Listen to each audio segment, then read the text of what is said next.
होली यानी रंगों का त्योहार, हम सब इसे कितने जोश से मनाते हैं, है ना?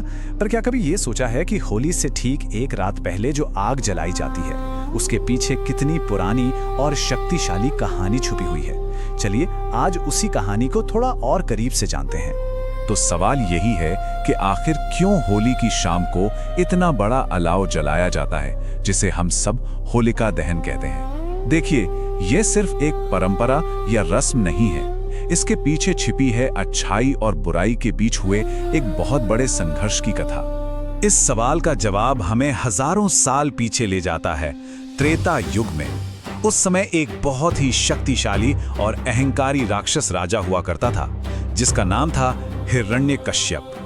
हिरण्यकश्यप ने सालों तक इतनी कठोर तपस्या की कि भगवान ब्रह्मा को उसे एक वरदान देना पड़ा, और ये कोई मामूली वरदान नहीं था।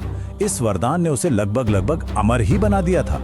शर्तें कुछ ऐसी थीं कि उसे ना कोई इंसान मार सकता था, ना कोई जानवर, ना कोई देवता, ना दिन में ना रात में, ना घर के अंदर ना बाहर, ना किसी अस्त्र से और ना ही किसी शस्त्र से, यहाँ तक कि ना जमीन पर और ना ही आसमान में। मतलब एक तरह से वो पूरी तरह अजेय हो गया था, या कम से कम उसे ऐसा ही लगता था।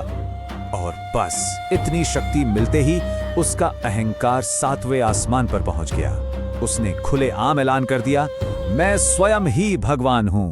लेकिन जैसा कि अक्सर होता है, राजा के इस घमंड को सबसे बड़ी चुनौती कहीं बाहर से नहीं आई, बल्कि उसके अपने ही घर से, उसके अपने ही बेटे से मिली।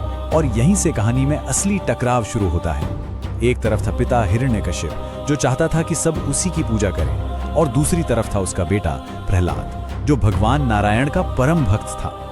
ये एक ही परिवार के अंदर दो विचारधाराओं की सीधी टक्कर थी। एक तरफ अहंकार और दूसरी तरफ सच्ची भक्ति। अपने ही बेटे की इस अटूट आस्था को देखकर हिरण्यकश्यप गुस्से से आग बबूला हो गया, और उसने ऐसे ऐसे क्रूर और भयानक उपाय अपनाए जिसकी कोई कल्पना भी नहीं कर सकता। हिरण्यकश्यप ने प्रहलाद को मारने की कोई कसर नहीं छोड़ी। उसे खौलते हुए तेल के कड़ाहे में फेंक दिया गया, ऊंचे पहाड़ की चोटी से नीचे धकेल दिया गया और जहरीले सांपों से भी कटवाया गया। लेकिन हर बार एक चमत्कार हुआ। प्रहलाद की अटूट भक्ति और उसके मुंह से लगातार निकलने वाला ओम नमो भगवते वासुदेवाय का जाप एक ढाल की तरह काम कर गया, और उसने प्रहलाद को हर बार बचा लिया। अपनी हर कोशिश में नाकाम होने के बाद हिरण्यकश्यप पूरी तरह निराश हो गया, और तब उसने अपनी अंतिम और सबसे खतरनाक चाल चली, जिसमें उसने अपनी बहन होलिका को शामिल किया। अब होलिका के पास भी एक खास वरदान था। उसके पास एक ऐसी शॉल थी जिसे ओढ़ने के बाद आग उसे जला नहीं सकती थी, उसे अग्नि से कोई हानि नहीं हो सकती थी। तो अंतिम योजना तैयार की गई।